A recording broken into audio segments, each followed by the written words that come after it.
پروردگار محمد و آل محمد کی اس حکمت کی کہ جو 360 بت پتھر کے بنے ہوئے کعبے میں رکھے تھے انہیں نکالا گیا، حالانکہ وہ بھی پتھر کے تھے، ان پتھروں کو نکالا گیا، اس پتھر کو لگایا گیا۔ اور کرے بڑی عجیب بات کہہ رہا ہوں، جو 360 بت رکھے تھے نا، ان 360 بتوں کو نکالا گیا، اسے لگایا گیا۔ ان بتوں کو پوجا تو کافر، اسے نہ چوما تو کافر۔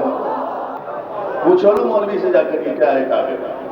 پتھر وہ بھی ہے، پتھر یہ بھی ہے، پتھر کے وہ بھی بنے ہوئے تھے، پتھر یہ بھی ہے، وہ گورا پتھر ہوں گے، یہ کالا پتھر ہے بیچارہ۔ ہو جائے اور تو کوئی بات نہیں خاص حضرات، ہے کوئی مولوی جو اس میں فتویٰ دے؟ ایک عجیب سا اعلان کر رہا ہوں آج فیصل آباد کی سرزمین پر انشاءاللہ، مولا نے اگر مدد کی اور آپ نے توجہ فرمائی کہ 360 جو بت رکھے ہوئے تھے وہ بھی پتھر کے تھے، اور یہ جو ایک حجر اسود ہے یہ بھی پتھر ہی ہے۔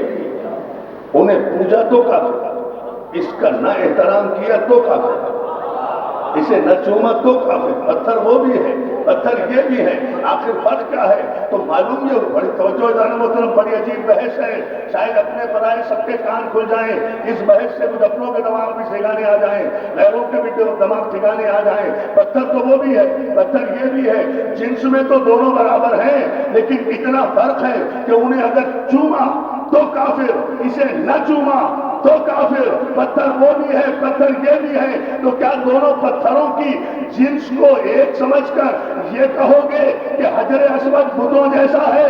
تو اگر جو یہ کہے گا تو کافر ہو جائے گا۔ تو انسان مولوی بھی ہے اور شکل بشر میں رسول بھی آیا تھا، تو مولوی اگر یہ کہے کہ رسول ہم جیسا ہے تو ایسے ہی کافر ہو جائے گا جیسے حجر اسود کو بتوں کے برابر سمجھنے والا۔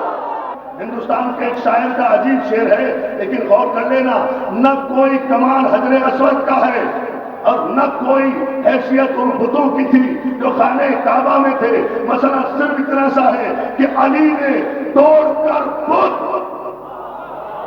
سمجھنا خدا کے لیے سمجھنا شعر کو، علی نے توڑ کر بت حجر اسود کو دیا بوسا۔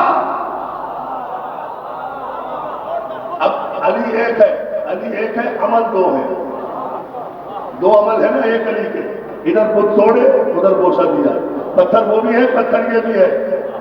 علی نے توڑ کر بت حجر اسود کو دیا بوسا، کہیں بگڑی کہیں پر بن گئی تقدیر پتھر کی، بات ہے نسبت کی، بات ہے نسبت کی۔ انہیں توڑا، اسے چوما، یعنی جنہیں علی توڑ دے وہ حدود حرم میں رہنے کے قابل نہیں ہے، اور جسے علی چوم لے وہ شریعت کا حصہ بن جاتے ہیں۔ کمال تو علی کے ہاتھوں کا ہے کہ جو نسبت پا جائے، جو نسبت پا جائے، جو نسبت پا جائے ان ہاتھوں سے۔ اس پتھر کو علی نے بنایا نہیں، بہت بڑی بات کہہ رہا ہوں، غور کرو، جاگ کر رہا ہوں، اس پتھر کو علی نے بنایا نہیں، اس پتھر کو علی نے نصب کیا ہے، علی نے چوما ہے، علی نے عزت دی ہے۔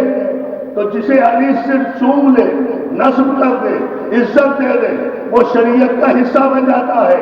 اور یہ پتھر جو حجر اسود ہے نا، یہ نبی اور علی کا خون بھی نہیں ہے، خاندان بھی نہیں ہے، قوم بھی نہیں ہے، قبیلہ بھی نہیں ہے، جنس بھی نہیں ہے، لو بھی نہیں ہے، نور بھی نہیں ہے، شریک بھی نہیں ہے، کسی اعتبار سے یہ پتھر محمد و آل محمد کا نہ خون ہے، نہ گوشت ہے، نہ پوست ہے، نہ قوم ہے، نہ قبیلہ ہے، صرف محمد و آل محمد نے اس پتھر کو چوم لیا تو یہ سجدہ گاہ خلائق بن گیا۔ تو جس پتھر پر محمد اور علی کے صرف ہاتھ اور لب مس ہو جائیں وہ پتھر قیامت تک چومنے کے قابل ہے، تو جس مٹی پر محمد اور علی کا خون گر جائے وہ سجدہ گاہ نہیں بنے گی۔